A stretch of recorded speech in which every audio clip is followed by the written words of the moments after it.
Hello everyone, my name is Tyler Stans and this is What's Playing Tonight. Well, we're finally getting there. Spider-Man No Way Home comes out this month, December of 2021, if you're watching this in the future. And we have finally made it to the Tom Holland Spider-Man movies. So after the less than stellar reception of The Amazing Spider-Man 2, as well as the continued success of the Marvel Cinematic Universe, Sony and Disney decided to come to a sort of agreement that would let Spider-Man appear in MCU movies, as well as let them use MCU characters in their own movies. So I'm just going to say right now, full disclosure, I have no idea what this deal actually entails. I don't know what the logistics are of it, and I didn't really care enough to do any research on it. I'm not a lawyer. I'm just some guy on the internet. Anyway, with this deal, it was decided that they would need another reboot. This time, however, there had only been 2 years since the previous movie. People's eyes were understandably rolling already. But I do think that people were excited to see Spider-Man interact with characters such as Iron Man or Captain America or my favorite, Ant-Man. So then a couple years go by and we're finally introduced to our new Spider-Man, played by Tom Holland, not in a origin story movie, no, but in Captain America Civil War. It was decided for the better, in my personal opinion, that after having 2 previous origin movies in the past, well, not even 20 years, people didn't need to see it again. We know who Spider-Man is, and we do not need to see Uncle Ben get shot in cold blood again. We understand, we get it. So we meet our new Peter Parker and Aunt May, played by Marissa Tomei in Civil War, as Tony Stark recruits Peter to help capture Bucky during the Sokovia Accords debacle. I remember really enjoying this new take on Peter. He was funny. He seemed like a guy that just wanted to do the right thing, you know, just help out the little guy. And his interactions with the other heroes were basically what I always wanted ever since the first Avengers movie came out. So Bucky escapes and Peter gets sent home, and then the rest of that movie happens. I will not be covering the entirety of Civil War or Infinity War or Endgame when we get to it. But I will mention some Spider-Man stuff in there. So Tom Holland's Peter Parker would get his own movie in 2017 with Spider-Man Homecoming, directed by John Watts. Along with Holland, Tomei, and Robert Downey Jr., we also get introduced to some of Peter's classmates. First and foremost, we have Peter's best friend, Ned Leeds, portrayed by Jacob Batalon. This is probably the most believable friendship that I've seen in these movies. Peter and Ned interact with each other in a realistic way, and it's not too different from how I used to talk to my friends in high school back when I had friends. We also get Peter's love interest, Liz, played by Laura Harrier. She's not really a focus in this movie, and she's not in it too much. The last classmate I'll mention is the seemingly unimportant Michelle, played by Zendaya? Let me know in the comments how to say that. Who is essentially the weird girl that exists to roast Peter and Ned. So Peter starts this movie fresh off his experiences in Civil War. He's all hyped up and ready to join the Avengers, and Tony is just not giving him any attention whatsoever. So Peter constantly feels that he needs to prove himself as a hero, and he goes out looking for trouble. And boy does he find it when he stumbles upon some thugs with some really advanced weaponry.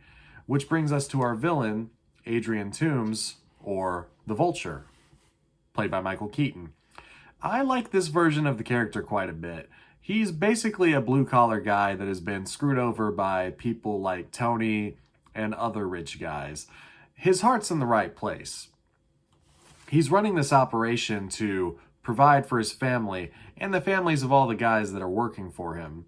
So as Peter clashes with Toomes, he messes up quite a bit, to the point that Tony even takes away that suit that he gave him, and Peter has to switch back to the crappy homemade suit that he was initially using.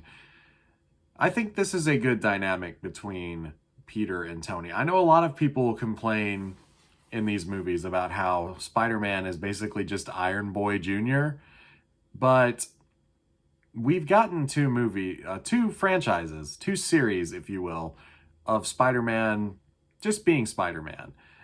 I think that with how young he is in the Marvel Cinematic Universe, and considering that he lost his father figure recently, it makes sense to me that Tom Holland's Peter would latch on to Tony as some sort of father figure.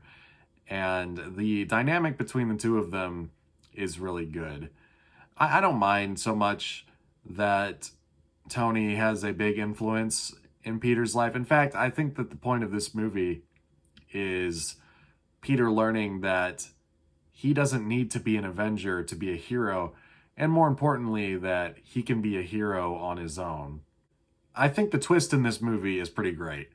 So eventually, Peter finally works up the nerve to ask Liz to the homecoming dance, and when he goes to pick her up, her father answers the door. Pretty normal stuff, right? Well, her father turns out to be Adrian Toomes.